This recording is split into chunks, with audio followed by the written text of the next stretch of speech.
If you're trying to get that sound from your favorite drummer on your electronic drum set, but you don't know where to start, that's what this video is all about. That's coming up. What's up, Justin here. Welcome to 65 Drums. This is the place to keep on top of all things electronic drum related, so thanks for stopping by. So if you've got this sound in your head, you're trying to reproduce it with your electronic drums, how do you actually make that happen? Where do you even start? To answer this question, I'm going to answer a message that I recently got. There's a guy out there that wants to get the hi-hat sound from Stewart Coplands drum set in the 1980s. Very, very specific sound that he's going after. Where do you even start? How do you get going towards that exact sound? So the first thing I would do is research what hi-hats Stewart Copland was actually using. So when I started researching into Google, I found out from the Wikipedia page, if you've got a very famous drummer that you want to get that sound, chances are someone out there has already written out a list of every single drum he's ever used since he was born. So if you look at Stewart Copland's Wikipedia page, in 1984 he was using Paiste 13-inch Formula 602 medium hi-hats.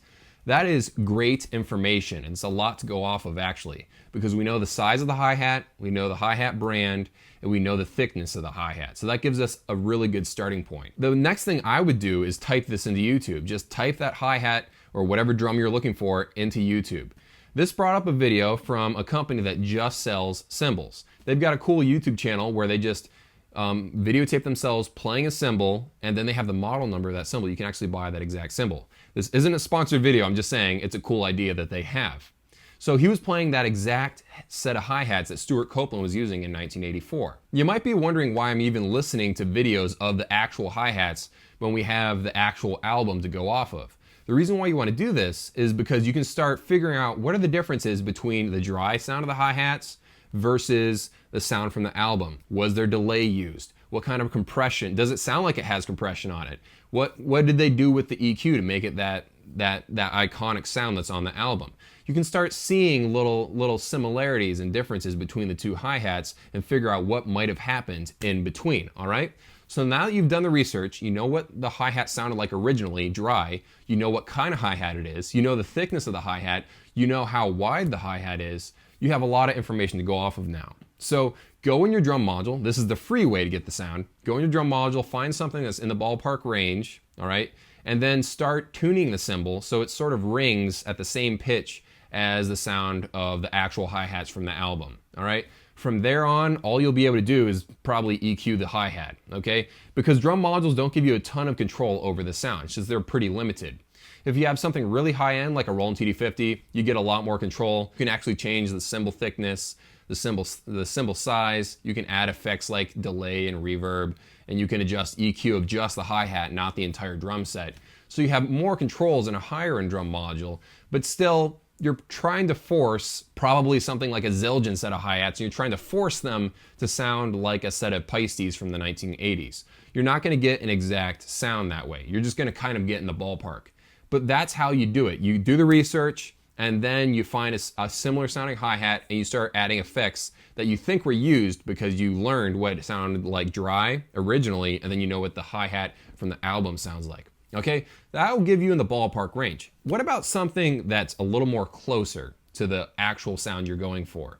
With this, you'll probably want to use drum software. Now, if you're unfamiliar with drum software, drum VSTs, it's basically a drum module on your computer. You download it from the internet, it costs money. Sometimes it's $100, sometimes it's $300. It just depends on what software you buy.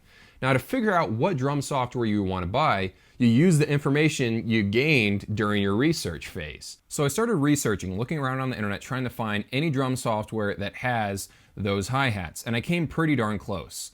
For Superior Drummer 2, they sell an expansion pack called the Custom Vintage SDX Pack. They have a 15-inch set of Paiste Formula 602 medium hi-hats. That is almost identical to the hi-hats that Stewart Copland was using back in 1984. The only catch is that I believe Stewart Copland was using 13-inch hi-hats, and the hi-hats that are sampled in this one are 15 inches. So you might have to go pitch them up a tiny bit to try to make them sound like the 13-inch hi-hats.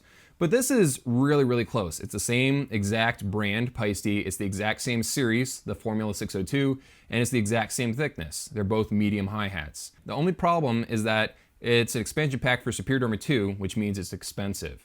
You have to own Superior Drummer 2, and then you got to buy this pack for $179, and that really sucks. Now you can save money if you get the Easy Drummer expansion pack version. It's the vintage, what is it called? The Vintage Rock Easy X pack. This is $89. The only catch though is that even though you're saving money, the sound has already been processed. You're getting the raw sound with the more expensive custom and vintage SDX pack.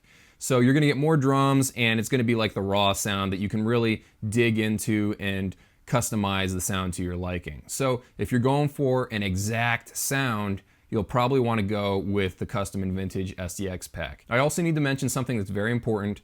I'm saying that Stewart Copland was using the Peisty 13-inch Formula 602 medium hi-hats back in 1984, but the album from 1983, I don't know if he was actually using that exact pair of hi-hats in 1983. Just because a drummer uses a certain drum set in concert doesn't necessarily mean that's the exact drum set he used in the studio. So you might have to delve even deeper in your research if you really want to nail that exact sound. No matter what method you use, downloading drum software or just messing around with your drum module sounds, it's going to take work to get something in the ballpark range of your favorite drummer's drum set.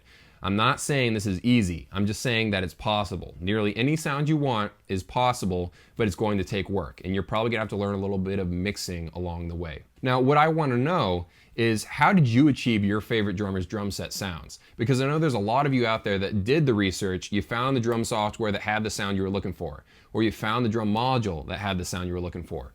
What did you do to get that iconic sound you're going after? I want to know. Let me know down in the comments below. I'm interested to find out, because I'm still learning this. I'm not pretending to be this awesome mixer overlord that knows everything about achieving certain sounds with electronic drums. This is just my strategy on how I would go about finding that Stewart Copland set of hi-hats from the 1980s. Let me know what you guys do down in the comments below.